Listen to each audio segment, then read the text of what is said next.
Test 6. You will hear a number of different recordings and you will have to answer questions on what you hear. There will be time for you to read the instructions and questions and you will have a chance to check your work. All the recordings will be played once only. The test is in 4 sections. At the end of the test, you will be given 10 minutes to transfer your answers to an answer sheet. Now turn to Section 1. Section 1. You will hear 2 teachers, Andrew and Katie, discussing the coming excursion of their language class.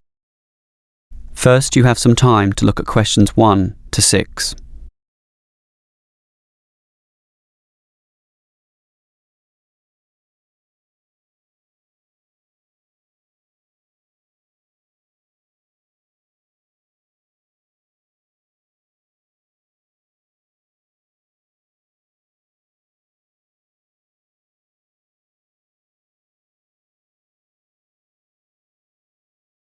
You will see that there is an example that has been done for you.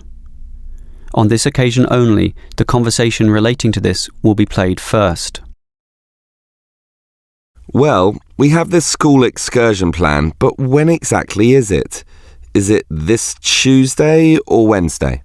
Well, it can't be Tuesday with the English tests taking place.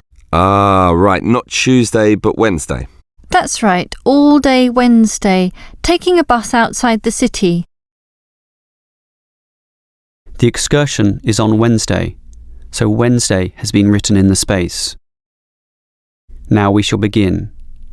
You should answer the questions as you listen, because you will not hear the recording a second time.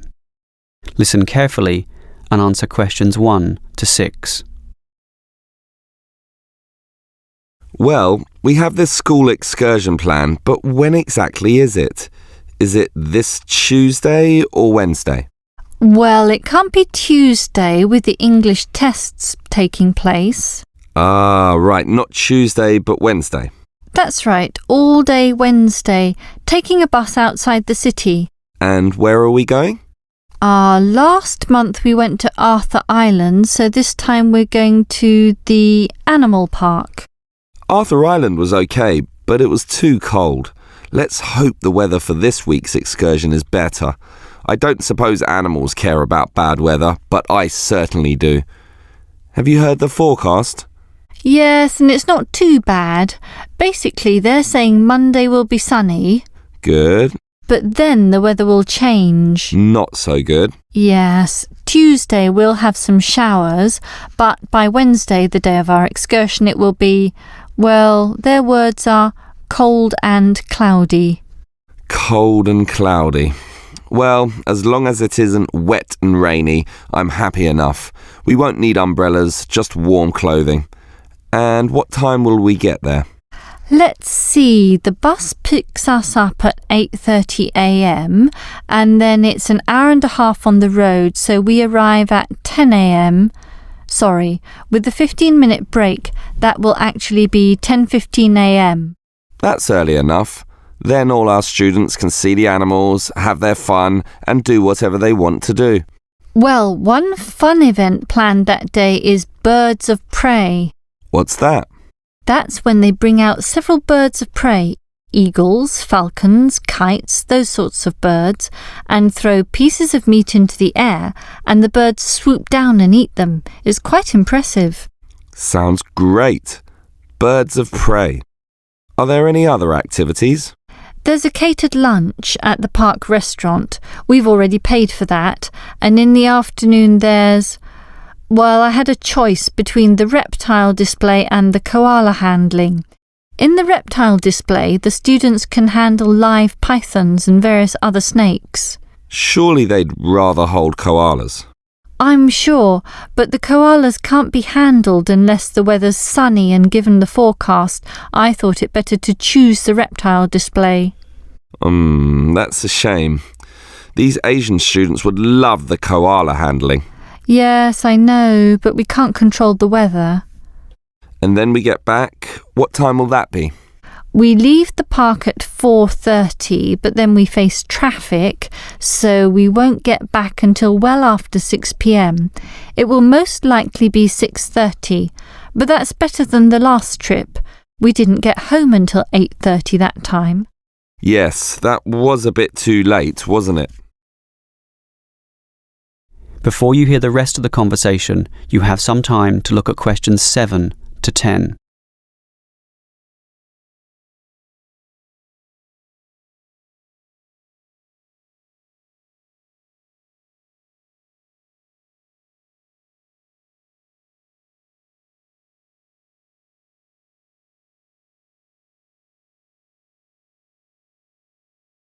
Now listen and answer questions 7 to 10. Andrew, I understand you've been doing some research regarding the breakdown by nationality of our student body. That must have produced some interesting results. You're right. I got some statistics from head office. I would imagine that most of our students are either Japanese or Chinese. You imagine right. But it's the Chinese who constitute the majority, but only just. I had thought Koreans might be second, but it's actually the Japanese, quite close behind. It's somewhat surprising, but obviously all those study tours that our university markets in Japan are bringing in students. What's the breakdown exactly? Japanese are a quarter of the whole, which is considerable. Last year they were only 16%, so that market has grown nicely. The only other proportions of some weight are the Indonesians and Koreans, about the same. Indonesians at 15% and the Koreans are a little higher, not like last year when they were less than 10%. I thought we'd have more Indonesians than Koreans. Well, as I said, they're about the same. Just like the Saudi and Thai student numbers, almost the same also, both just under 10. Which one is bigger?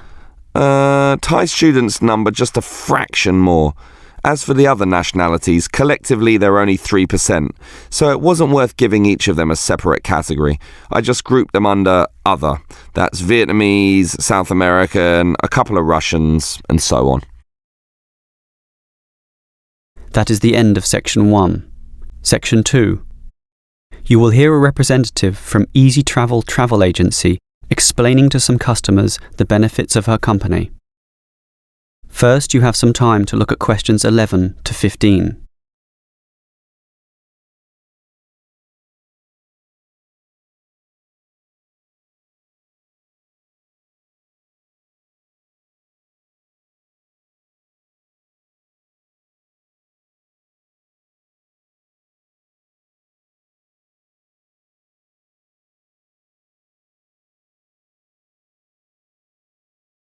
Now listen carefully and answer questions 11 to 15. Hello everyone. Now you're here because you're interested in travel, right? And you're in the right place. For Easy Travel, we have the best deals for the best locations. We specialize in eco-travel, or holidays designed to get you amongst nature, ignoring the hustle and bustle of big cities. So whether you want to hike in Nepal, as many people do, or follow some jungle paths in the rainforests of Queensland, we can give you the best deal. If you look at our office here, you'll see our overseas consultants. That's for trips overseas, obviously, to Europe, to North America, but primarily for the Asian market, which is generally more popular in this part of the world. Most people like that touch of the Orient, right? But they also like the domestic market, since this country offers its fair share of beautiful natural vistas. What about the deserts, anyone? What about some striking red rock gorges? Then talk to our domestic consultants, who can arrange anything you want. But they deal with the accounts in the morning, so you'll need to talk to them in the afternoon. And remember, our office doesn't open at night, sorry to say. Now, around the outskirts and outer regions of this city, there are many beautiful places that you might not be aware of, and the advantages of these regional locations are many. Mostly by being closer, some of them can be done in a day tour. Yes, it's fast and convenient with none of those long-haul bus trips which often leave you cramped and uncomfortable and stuffing heavy suitcases into luggage racks.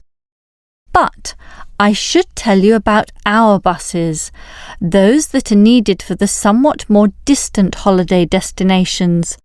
They definitely do not suffer from those problems I just mentioned. We use the services of the famous Sleek Line Company, whose buses are known as the very best. Yes, they are big, yes, they are comfortable, but what makes them especially different is the personal attendant who accompanies the driver, ready and willing to serve you and ensure that your trip is the very best. So whether it's overseas or local, we can certainly give you what you want. Now, do you have any questions? Before you hear the rest of the talk, you have some time to look at questions 16 to 20.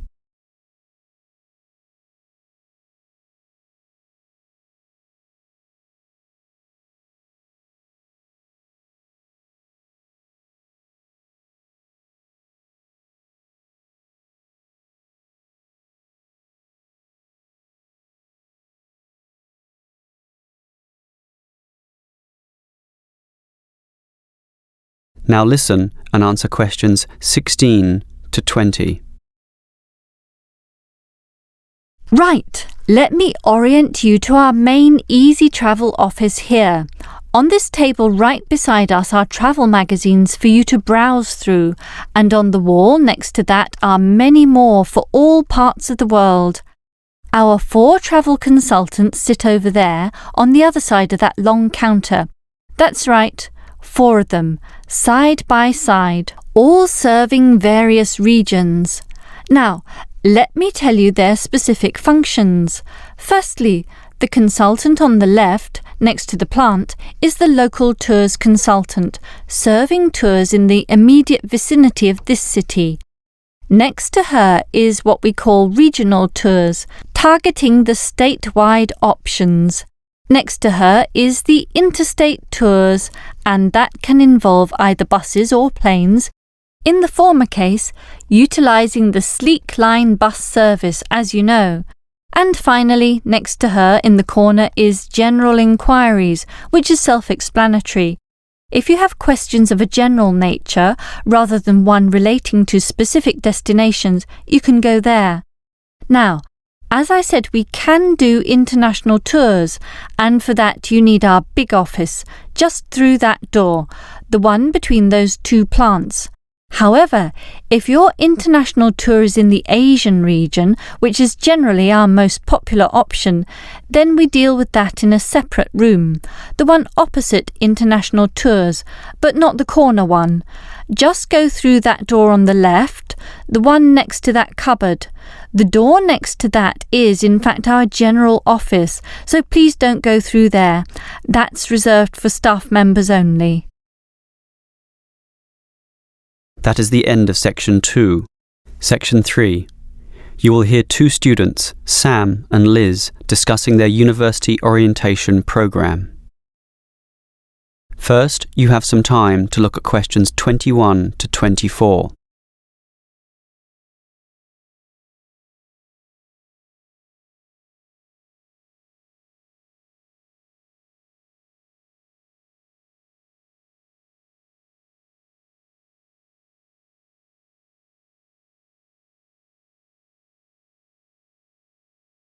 Now listen carefully and answer questions 21 to 24. Hi Liz, how do you feel about starting university here? A little bit nervous, but I'm confident I can handle it. This orientation program seems like it will help us a lot. Sure. I'm looking at the timetable here myself. It seems that there are choices available. I can see. So, what are you going to do Monday afternoon? In the morning we all have the opening lecture, but it looks like we have a choice later that day, as you said. Well, the careers lecture might be helpful, but I am interested in the uni tour. It's probably too early to be thinking of careers now anyway, and I want to know what's what at this new university, so I'm doing the tour. All right, I'll come along with you. Might learn something interesting. After all, we haven't seen much of this place yet, and we will be spending 4 years here. Tuesday is another full day too. In the afternoon, there's a lecture about study skills, but that morning offers another choice. Library tour or student union induction? What do you think? I think the student union is very important, but we can go there anytime, right? So we should take advantage of the library tour while it's being offered. Maybe the week after, you and I can go to the student union. Library it is then. Now, Wednesday has a free session in the morning, but after lunch there's a choice between visiting the computer lab or attending a lecture on our legal rights. Well, law and rights are important, but computers are the basis of everything these days. So I'm going to the computer lab. Don't you think knowing our legal rights is equally, if not more important? We live in a very litigious and complex society now. Sure, but it's something we can pick up later, so let's leave that one out. Okay. Let me see the timetable. Thursday is a free day, and the week winds up with some celebrations on Friday afternoon. It looks like a fun choice too. There's either a barbecue on the main lawn or the dance. I never pass up the chance to eat something. What about you? If I can get a free meal, I'll take it any day, and I'm not good at dancing anyway. Well, that's that decided, right? Right.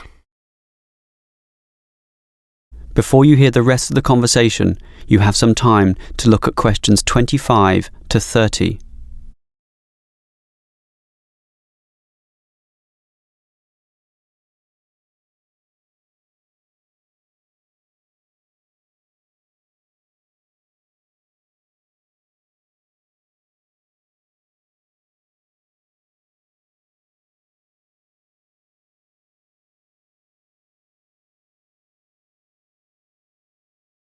Now listen and answer questions 25 to 30. Guess what, Liz? There's another interesting thing in this orientation booklet, and it looks important, about a style guide. What's that? Take a look yourself. It seems to be a set of rules regarding how to present written work, essays and that sort of thing to the lecturers. They want a uniform style of presentation. I can see, so everything we hand in must have a header and a footer. A what? A header and a footer. The footer is at the bottom of the page and the header is at the very top. That's why they call it a header, you know, that little bit of writing giving details about the work. And they also want the word count. Why do they need that? I guess because the lecturers will specify the number of words they want for their assignment, and they want to be sure students follow this. And even the heading on the page has to be a specific dimension, 16 points and bold print and underlined. And subheadings are 14 points, and the font has to be Arial for everything. Yes, the main text is Arial too, as you said, and the size is 12 points, with the header and footer being slightly smaller at 10 points each. Well, it seems logical. The size of everything is in proportion to its importance, but why do they need the spacing of the main text to be 1.5? The header and footer are different. They're only single-spaced. Probably to allow the teacher to insert comments or corrections, or just to make it all more readable, I suppose. And we need wide margins on the left, right, top and bottom, probably for the same reason. Lots of space to allow the addition of comments. That's a bit scary, actually. It seems to assume we will be making mistakes. And look what they want in the header and footer. The header has the name of the work. Not the name of the teacher? No, the work, but surely the teacher's name must go somewhere. Ah, here it is. It goes in the footer. OK, I'd say this is all logical. If a page is lost, say falls to the floor, then with all this information it can always be traced back to the teacher involved. Right. As you say, all very logical. That is the end of Section 3. Section 4. You will hear a lecturer discussing public parks. First, you have some time to look at questions 31 to 34.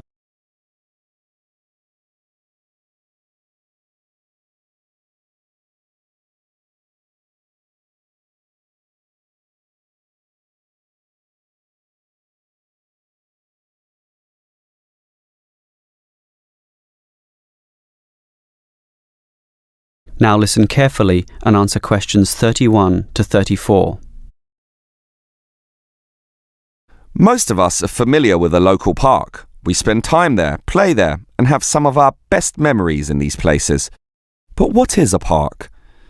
Basically, it can be defined as a natural, or at least semi-natural, piece of land, planted with a variety of trees, bushes and flowers, protected and reserved for the enjoyment of all citizens.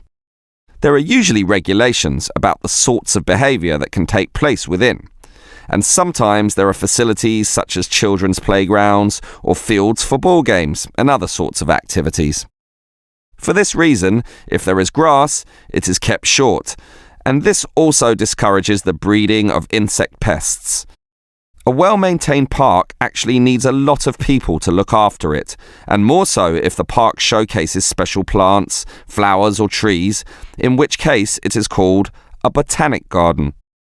In complete contrast, if the park is big and remote enough, it is sometimes designated as a wilderness park, to be left completely alone and untouched, protected from all development in order to allow wild species, both plant and animal, to live undisturbed. But it is the urban park, the sort of park that most people are familiar with, that I want to talk about now. These preserve natural landscapes for the pleasure of the urban population, most commonly just for passive recreation. In other words, allowing people just to observe the trees and lie in the grass, and such passive recreation is certainly needed. Before you hear the rest of the lecture, you have some time to look at questions 35 to 40.